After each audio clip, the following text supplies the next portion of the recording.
All right, everyone. Hello, hello. Welcome to session 5 of Product University. I cannot believe we're already at session 5. And also, happy February. I hope you all had a fantastic start to 2025.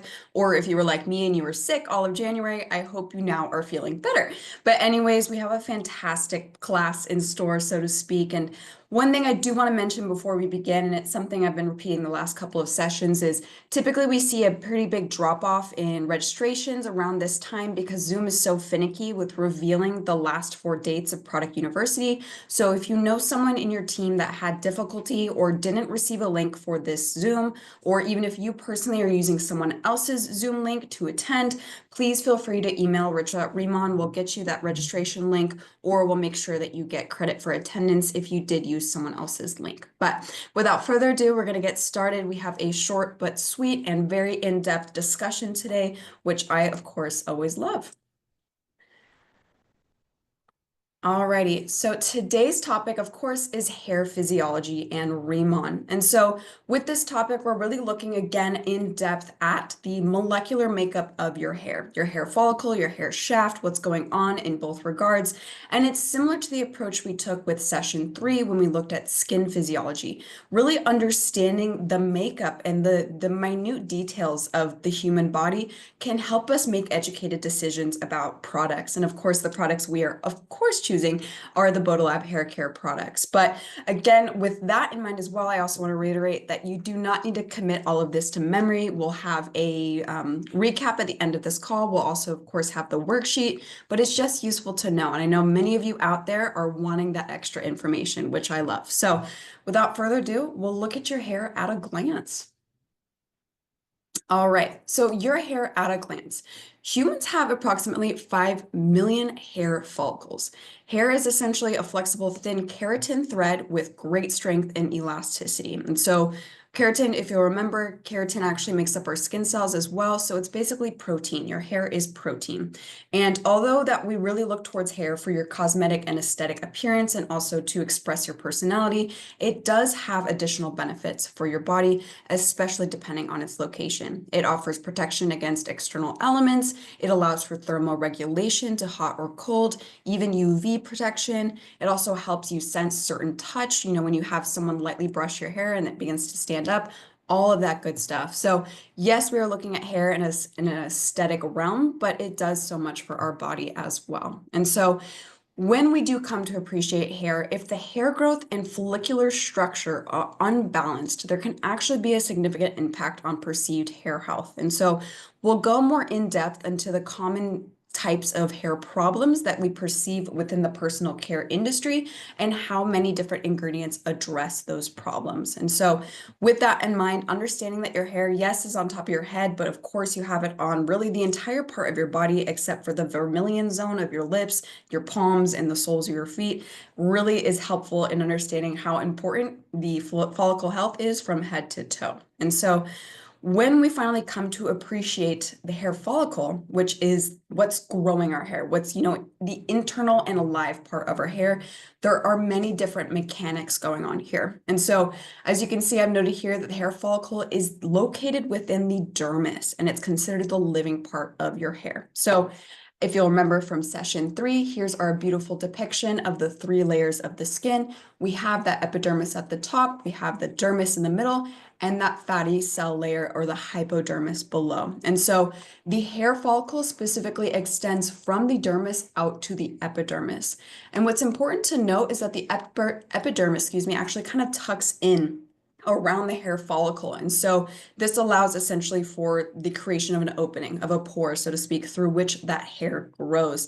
And so hair follicles are actually part of what's known as the pilosebaceous unit. Pilo meaning hair, pili, if you think about it, sebaceous, sebum, that's going to be the pores, the oils, and whatnot. And so in that pilosebaceous unit, of course, we have muscles, we have various glands which coat the hair in sebum. We also have that opening for the hair follicle for it to grow out of. And so all of that together works in unity to produce a healthy growth of hair. With that in mind, when we really look at the specific growth of the hair, we start at the hair bulb, this image you can see below here. And so this hair bulb is the region that is actually actively producing hair. And it actually receives a cluster of blood vessels from the dermis, which pushes into that bulb to form the hair papilla. And so the hair or the dermal papilla is right here, and that's where you're getting all those nerve endings and the blood vessels. Those blood vessels are bringing nutrients, they're bringing oxygen to that growing hair, allowing it to grow successfully. And so what's important, of course, here is that at the dermal papilla there's an active amount of cell differentiation. So when we talked in session 3 about the skin cell cycle, where you start out with healthy keratinocytes and they eventually desquamate or fall off your skin, this is something similar here, in which we actually begin with keratinocytes, with skin cells at this dermal papilla. They pack together to create the matrix of the hair, and that hair begins to grow until it eventually extends outside of the skin.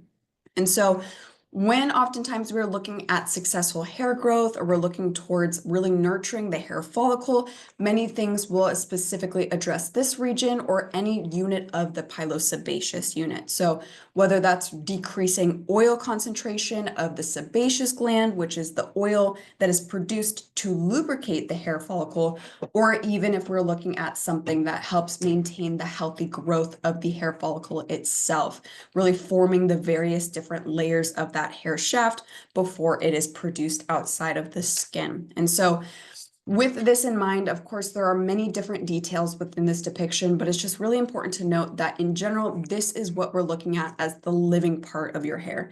As soon as it extends beyond your epidermis, it's dead. And so oftentimes when we are doing various conditioning products or cleansing products, it may be mainly surface active, and that's totally okay because that helps beautify the hair shaft.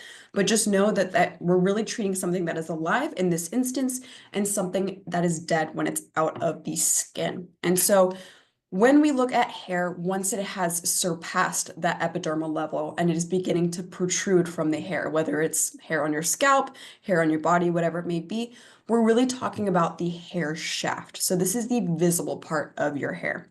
It's essentially made out of cells that are no longer alive. But specifically, it has 3 separate layers, as you can see here. So the interior layer is the medulla. And so it's not well understood what the medulla does for the human hair. There are certain instances in which people are lacking the medulla entirely. More often than not, scientists just kind of term it as the bone of the hair, so to speak. So it's just the center of your hair, but there's not a lot of function to it. What's really important is your cortex. So that's that surrounding area of the medulla. And so the cortex is actually translucent, which allows light to penetrate through. And as the light penetrates through that cortex, it hits the various pigments in your hair.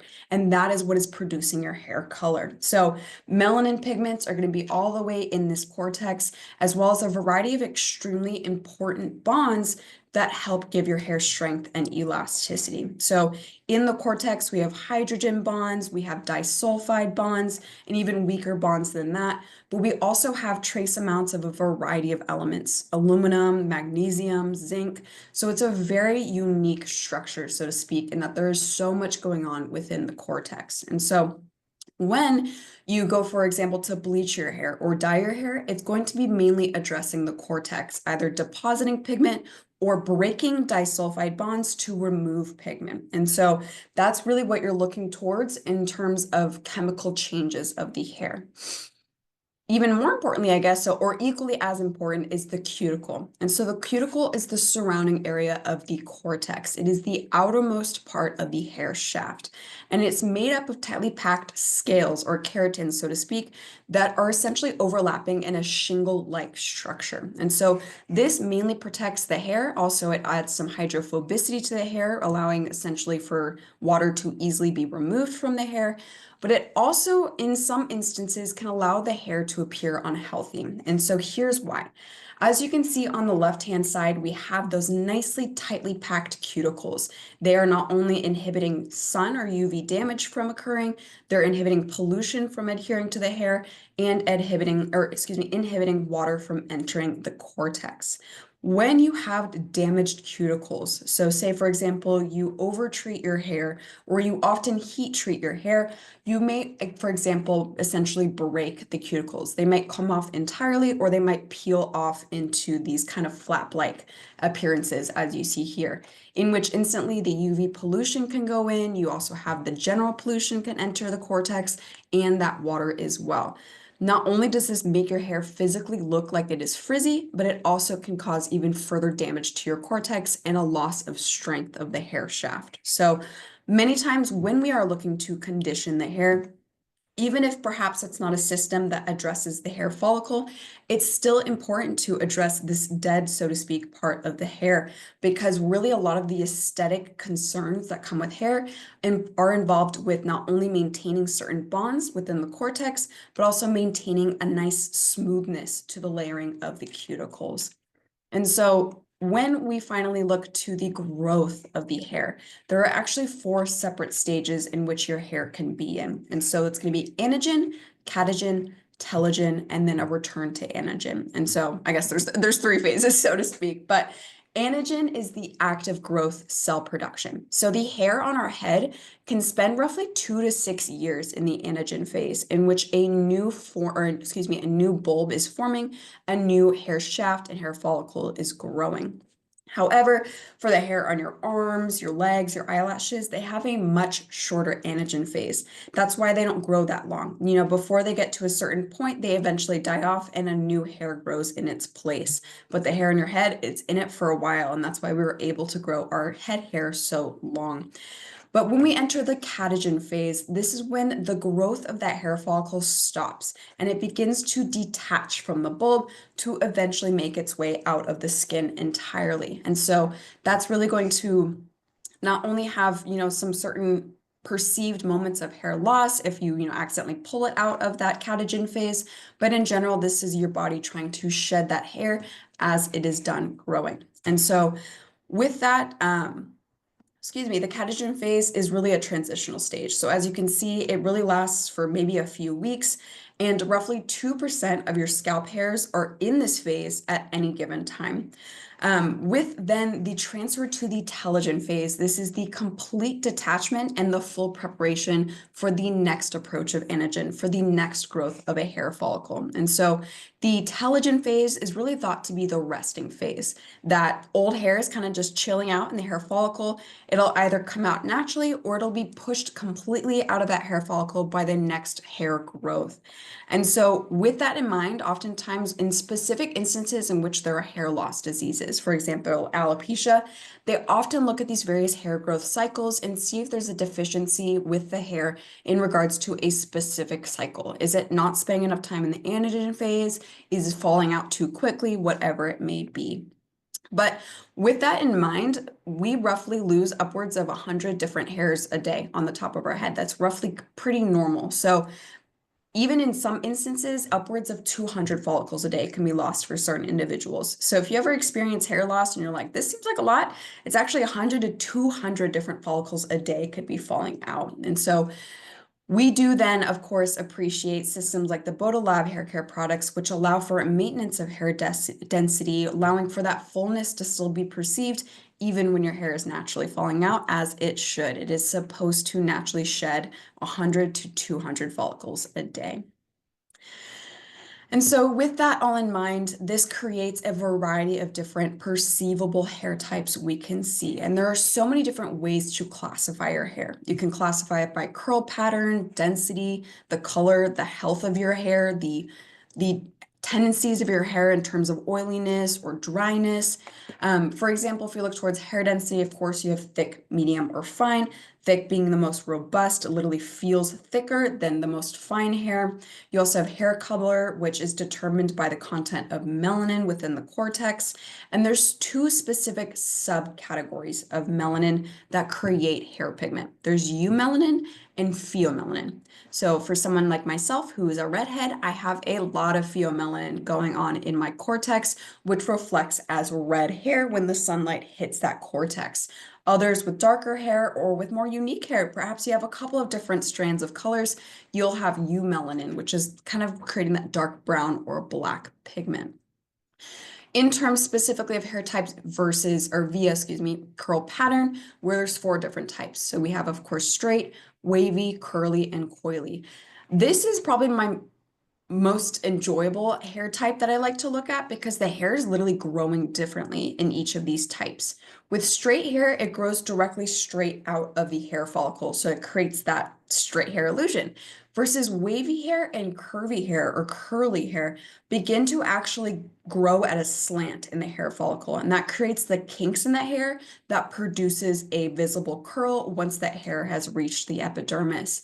And so something as simple as your hair follicle being at a different angle can entirely create a different hair type for yourself versus your friends or family.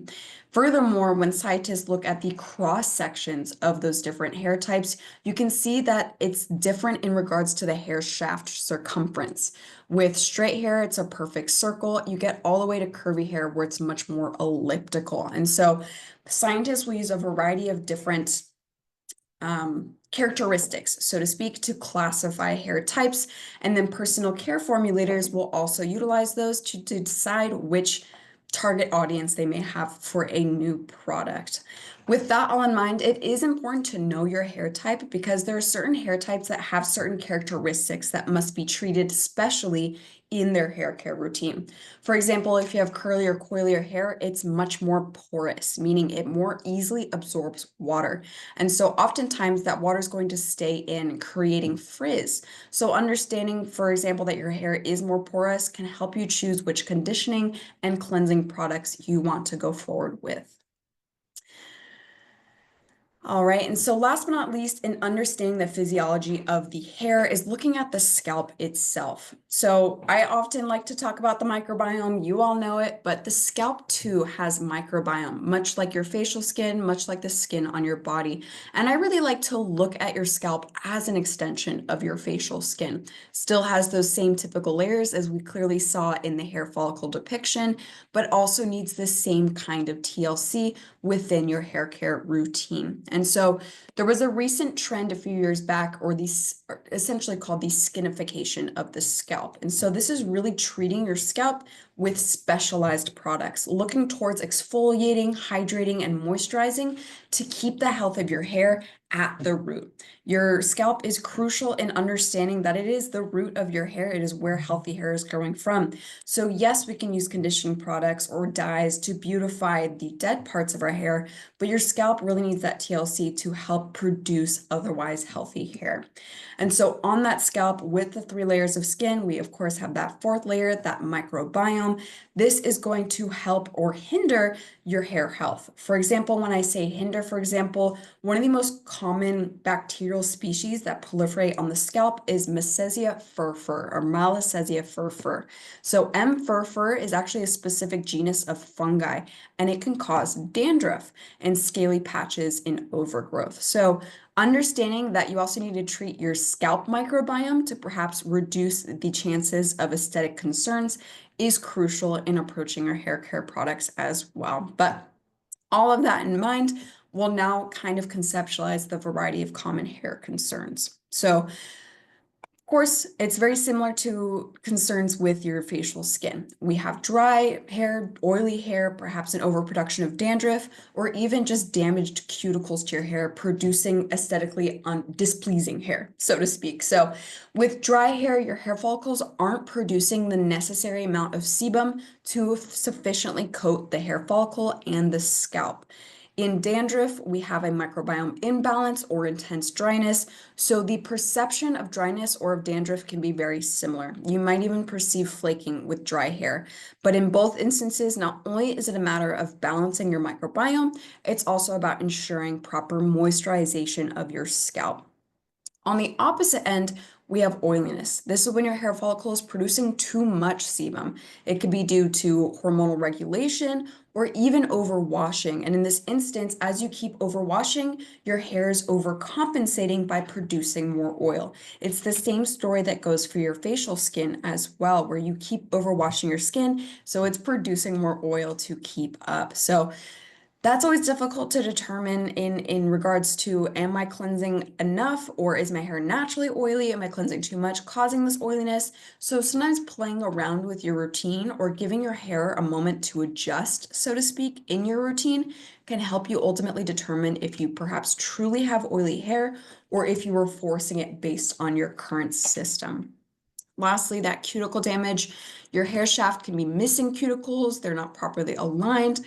This creates a decrease in hydrophobicity, so an increase in water loving of the hair. It's going to attract water, it's going to look frizzier, it's going to also weaken the strands, and oftentimes this can also appear as breakage. And so when we looked at the depiction of the hair shaft, I had mentioned that within the cortex there are various types of bonds, but two very specific bonds: disulfide bonds and hydrogen bonds. Hydrogen bonds can easily be broken with the introduction of water. So for example, when you step out of the shower, your hair might look a little straight, and then as it dries, it becomes to get curly again. They can easily reform. Furthermore, hydrogen bonds can easily be broken with heat treatment. You straighten your hair, it's straight for that time. As soon as you wash your hair, it returns back to your natural hair state. When you're doing something more chemically, you're dyeing your hair, you're bleaching your hair, that's when you're breaking the disulfide bonds, and those are much more difficult to reform. That's why you really often need either keratin treatments or either some kind of polymer to bring back that strength of the hair if you went too far with your chemical treatments. But all of that's just really important in understanding where your cuticle damage might be coming from. If you're someone that has never dyed their hair, then perhaps you just are heat treating it too much, or you're brushing it when it's way too wet, whatever it may be, it can be causing cuticle damage. But we have a solution for cuticle damage, dandruff, dryness, oiliness, whatever it may be. And of course, that is our Deserticola hair care system. So the story of Deserticola is beautiful. It is naturally or natively a microalgae that were derived from desert biomes. And when scientists took this microalgae and began to derive various extracts to understand how it was surviving in such arid conditions, they found a specific metabolite called loliolide. And so as you see here, I actually attached a research paper finding that loliolide, this metabolite, actually can regulate hair follicle inductivity by essentially creating a beneficial platform for hair growth. Essentially, in simpler terms, this loliolide helps create a healthy hair follicle, which in turn creates healthy hair growth. So once this was discovered in 2019, we began to collaborate with Dr. Hee-sik Kim of the Korean Research Institute of Bioscience and Biotechnology to see how we could harness this for an exclusive ingredient for RIMAN's use. And of course, that was the creation of Deserticola. So Deserticola has a concentrated form of this loliolide. It is 12 times more concentrated than natural sources alone. And so this loliolide is not only going in and helping with that healthy hair growth, but it also has antioxidant and anti-apoptotic properties. So anti-apoptotic is essentially anti-cell death. So it actually helps your cells stay alive and continue to differentiate and continue to grow your hair follicle. With Deserticola, that's of course an amazing ingredient on its own, but we never stop with just one ingredient. So in all three products, we also have nettle extract. This nettle extract is sourced by Ask Base, so that's that RIMAN company on Jeju Island, and it is of course a Jeju-based natural ingredient. So this nettle extract has various vitamins, minerals, amino acids. It's rich in it's rich in vitamins A, C, and K, and various other nutrients, so to speak, that really reinforce not only the strength of your hair cuticles, but your hair follicle. If you remember, I mentioned there are many trace elements within the cortex of your hair, and sometimes these need to be replenished to keep the strength of your hair. The nettle extract is also a powerful anti-inflammatory agent, especially for your scalp. So if you have any skin dermatoses that perhaps create extremely dry or inflamed scalp, the nettle extract might help soothe that as well. Lastly, in the products as well, we also, of course, have that camellia seed oil.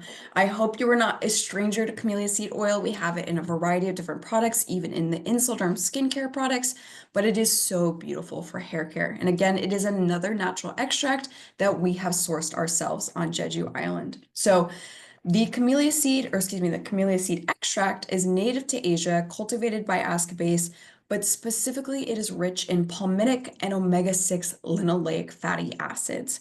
These fatty acids are crucial for the moisturization of that dead part of hair, of that hair follicle, or excuse me, of the hair shaft, but it's also crucial in the moisturization of your scalp as well. It also further has anti-inflammatory benefits and can even improve the elasticity and density of the hair strands. So these three ingredients, amongst a variety of other novel ingredients, really work together to not only address the aesthetic portions of our hair, of that hair shaft, but to also reinforce the strength and the health of your scalp and of your hair follicle as well. And so, as you may also know, we are proud to boast that the Bodolab products in their entirety, both the Zerticola and the Swamwell Body Care, are all Eve vegan. And so there are many fantastic vegan or vegetarian certifications worldwide, but Eve Vegan is a powerful one, so to speak. So Eve stands for Expertise Vegan Europe. It's an independent organization that actually assesses a variety of different categories of personal care products and even of foodstuffs or raw materials. And so they consistently are making sure that not only are you producing a vegan product, thusly getting the seal, but it only exists for a limited time on a product. So you must reintroduce your product to Eve to keep your seal, which is of course what we have done. So Eve is also monitoring the variety of different regulatory concerns surrounding so many different ingredients in the personal care industry, and they adjust their certifications each time new pieces of research come out. And so just know that each time there was an update, RIMAN still has complied and has still been vegan in each instance. Of course, my light just turned off. So our status as e-vegan really means that each product in the entirety of the Bodolab lines is reinforcing not only the health of your hair and your skin, but we also ultimately are backing our third product value of being sustainably sourced. And so this is something we'll never stay stagnant on, I always say. So we'll look for even more ways in which we can comply and be responsible as a brand. But our Eve vegan status is something that we are quite proud of for the Bodolab products. But that all in mind, let's actually look at them. Let's look at the Bodolab products and what's going on. And so, of course, your routine starts with a cleanse. And so we have that Deserticola shampoo. So this shampoo is meant to very gently cleanse the scalp and hair while also nourishing the hair follicle with that Deserticola. It's going to remove buildup of oil, of debris, of hair products, but it's generally composed of gentle surfactants. And so if you'll remember, surfactants are those cleansing molecules. There are surfactants in your Pure Cell cleansing oil and your Snow enzyme cleanser, but the surfactants in this system are extremely gentle and natural. And so certain instances in which perhaps you do often use dry shampoo, or perhaps you do have very oily hair, you might benefit from going in twice with the Bodolab Deserticola shampoo, and that's totally fine. For me personally, I'm good with just one wash, but I really work it into the hair, get it into a nice rich lather, and then rinse it off. You just need roughly 30 seconds to a minute with this product to get the benefits of that Deserticola. And then of course, next is that water treatment. And so despite the name, it is meant to be used as a daily conditioner. And so the reason it is named water treatment, of course, is because it is water thin. And once it comes in contact with the water in your shower or bath, it begins to slightly thicken and warm as well, which really enhances the therapeutic experience of this product. So with this, of course, we have the camellia, the nettle, the Deserticola, but there are also a variety of other conditioning polymers in here to really reinforce the strength of your hair shaft specifically. With this product as well, of course, it's always beneficial to apply it to the scalp, but personally, I've always been told to keep conditioners to the ends.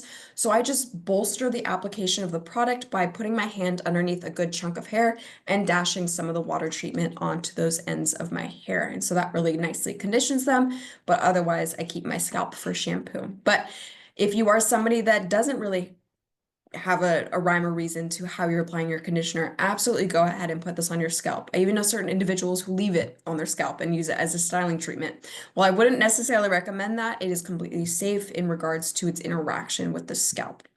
Now, some of you may know the testing that was produced for this system, specifically the shampoo and the water treatment. In Korea, these are tested and proven to reduce hair loss. In the US and in Canada, that's a strictly regulated claim in that you must have a monographed OTC drug in your product to make that claim with something like minoxidil, for example. So of course, Deserti Cola, it's a microalgae extract unique to us, so it is not registered with the FDA. So in this instance, instead, we say these products help maintain healthy hair density, which is absolutely the case. And so if you're wanting to have the efficacy towards maintaining that healthy hair density, utilizing the water treatment and the shampoo every single day is most recommended. And that was what the study was based on, was consistent use, daily use of both products. Now, last but not least, we have that beautiful finisher, the Deserti Cola Hair Oil Serum. So this hair oil serum is fantastic. It's a 5-in-1 finishing serum that not only gives you that shine, but it actually has heat protection up to 450 degrees Fahrenheit. It reduces frizz, maintains volume, and seals your damaged cuticles. Essentially, for a moment, if you do have those cuticles that are all flayed out, they're not nicely aligned, it'll weigh down those cuticles so that they do align nicely on the hair shaft. Beyond the Deserti Cola in this system, we actually do also have giant byung pole extract, which really nourishes the hair. And we have 5 botanical oils that really promote that shine while also giving a nice natural fragrance to this hair oil serum. The beauty within this hair oil serum, because I've seen many different serums in my time as a cosmetic chemist, is that you can apply it so often and not have your hair weighed down. So if you're applying it right out of the shower, right before you styled your hair, after you styled your hair, in the middle of the afternoon when your hair needs a pick-me-up, whatever it may be, this this hair oil serum is perfectly lightweight for whatever task is at hand.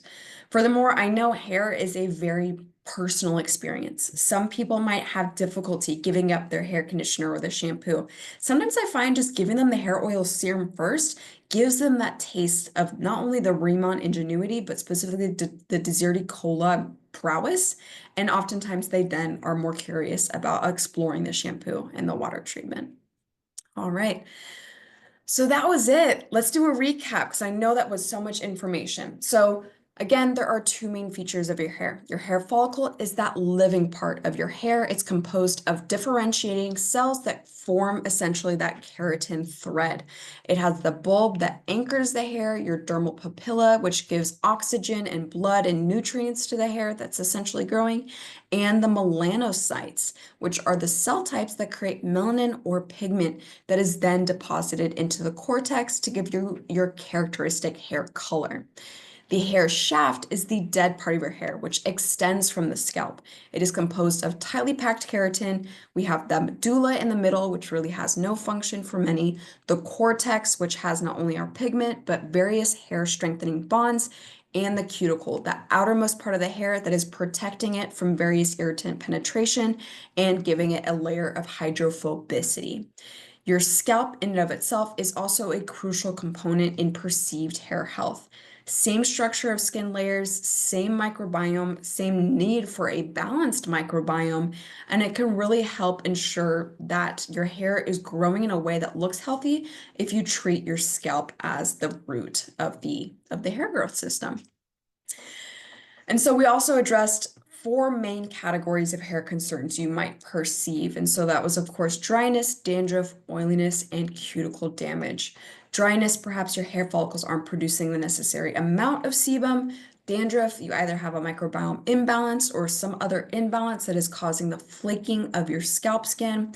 Oiliness, your hair is producing too much oil, either due to hormonal regulation, some external factor, or over cleansing. And then cuticle damage due to heat styling, brushing your hair when it's extremely elastic, extremely wet, or even chemical treatments as well. And this can be perceived as breakage, as frizz, as fraying, whatever it may be. And so in our commitment to creating that RIMAN difference, even from head to toe, we have employed the Deserti Cola extract in all 3 products of our hair care line. And if you'll remember, that extract is a 12 times concentrated form of a metabolite called loluolide that is taken from an algal resource found in the desert. This not only nourishes the scalp, but also beautifies the hair shaft and strands as well.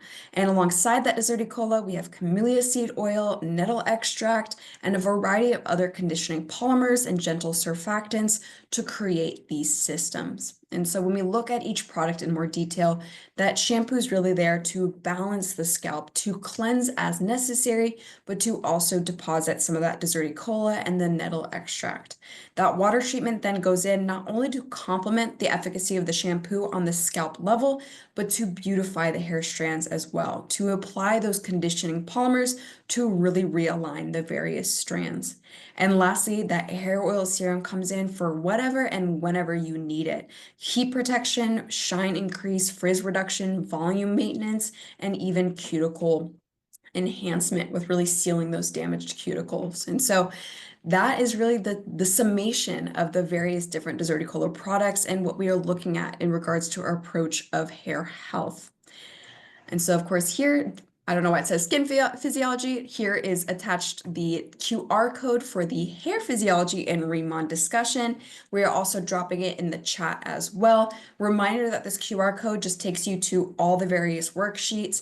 I believe this one's titled Session 5, and it's one that doesn't have a preview on it, so you just download it. There's another Session 5 that's actually going to be our Session 6, but go for the Session 5 that doesn't have a preview and go ahead and download it. But I hope you learned something new with this discussion, this in-depth discussion of hair physiology. And of course, we're not going to end there in terms of being in depth, because next week we are addressing that last line, lifening, beauty from the inside out. We're going to look at how the consumption of not only beauty supplements, but general supplements are really aiding in your external aesthetics. And it's going to be a fantastic discussion. But after that, we of course have that Q&A session. So again, I would love for y'all to send in your questions. I really want to answer these questions because I know you are such curious and beautifully curious people. So please feel free to send in your questions to ritual@riman.com with the subject line along the lines of Product University questions. And I ask that you send them in by February 14th. We did extend the deadline for that, but again, just wanting to make sure we get the proper support on answering these questions from HQ if necessary. But that was it for today, y'all. I hope this was informational to you. If this created any more questions, feel free to email me at ritual@riman. But again, I'm so grateful for your time tonight. I know it is valuable, and I will see you all next Product University for Session 6. Have a fantastic night.